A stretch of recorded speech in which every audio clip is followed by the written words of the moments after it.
जयपुर से अहम जानकारी। भीषण गर्मी से पर्यटन उद्योग को हीट स्ट्रोक।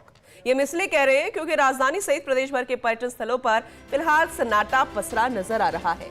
भीषण गर्मी और बढ़ते तापमान से ट्रैवल इंडस्ट्री की हालत खराब है।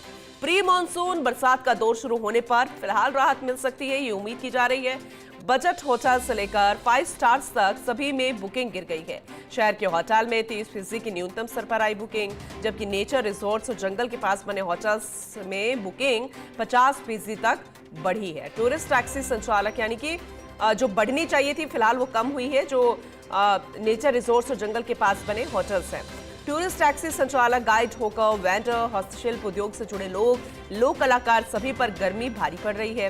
राजस्व गिरा। अब मानसून से भी अच्छी उम्मीद तो है, लेकिन अच्छी बरसात होनी चाहिए और अगर होती है तो फिर से पर्यटन उद्योग में रौनक लौटेगी। हम सब उम्मीद कर रहे हैं, पर्यटन विभाग ये उम्मीद कर रहा है, क्योंकि गर्मी बहुत ज्यादा बढ़ रही है। अप्रैल का महीना खत्म होने को है, लेकिन ऐसा लग रहा है जैसे कि गर्मियां पूरे परवान पर है। हालांकि मार्च में भी आपको गर्मियां महसूस होने लगी थी राजस्थान में, और कहा जाता है कि पर्यटन के लिहाज से कोई पर्यटन सीजन नहीं, 365 दिन ही पर्यटन सीजन रहता है राजस्थान में। लेकिन जिस तरह से इन दिनों गर्मी पड़ रही है तो जो मुख्य स्थल है पर्यटन स्थल, वहां पर सन्नाटा पसरा नजर आ रहा है। खासकर दोपहर के टाइम जब बहुत ज्यादा गर्मी होती है, सूरज सिर पर होता है, और इसलिए खासा ध्यान तो रखते हैं पर्यटक भी कि ऐसी जगहों पर ना जाए जहां पर बहुत ज्यादा गर्मी होती है।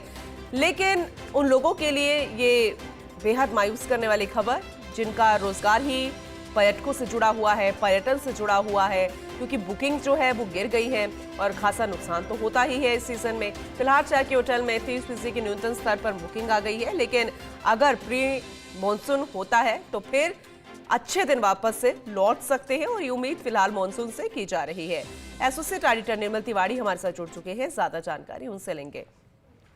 निर्मल जी, जाहिर सी बात है, अभी मार्च में भी हमने गर्मियां महसूस की, अभी अप्रैल का अंत है, लेकिन ऐसा लग रहा है कि गर्मियां पूरे परवान पर है। फिलहाल अगर हम पर्यटन उद्योग की बात करें तो कितनी गिरावट, आंकड़ों के साथ आपसे बेहतर तरीके से समझने की हम कोशिश करेंगे। क्या ये दोपहर का ही समय ऐसा है जब पर्यटन स्थलों पर सन्नाटा पसरा होता है, या सुबह और शाम को भी?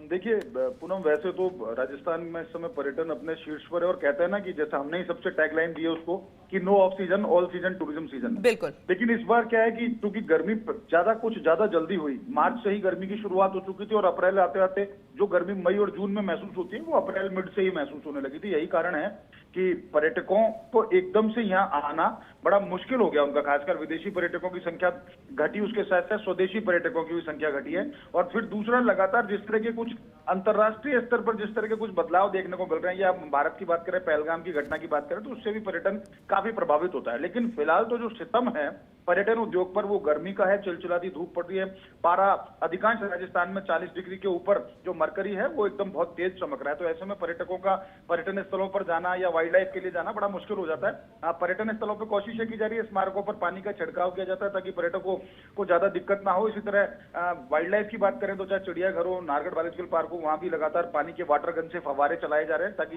वन्य जीवों को भी दिक्कत ना हो, पर्यटकों को भी ना हो। लेकिन हम अगर आंकड़ों पे आए तो सीधे तौर पर कह सकते हैं कि जो शहर की जो होटल हैं, खासकर 5 सितारा होटल या जो बजट होटल्स हैं, उसमें 30% के न्यूनतम स्तर पर इस समय बुकिंग रह गई है। और ये भी इस वजह से क्योंकि अभी सावे चल रहे हैं। अगर सावे समाप्त होने के बाद जब तारा डूबने की हम बात करते हैं, जिस तरह से हमारे शास्त्रों में कहा गया, उसके बाद तो पर्यटकों की संख्या और भी घट सकती है।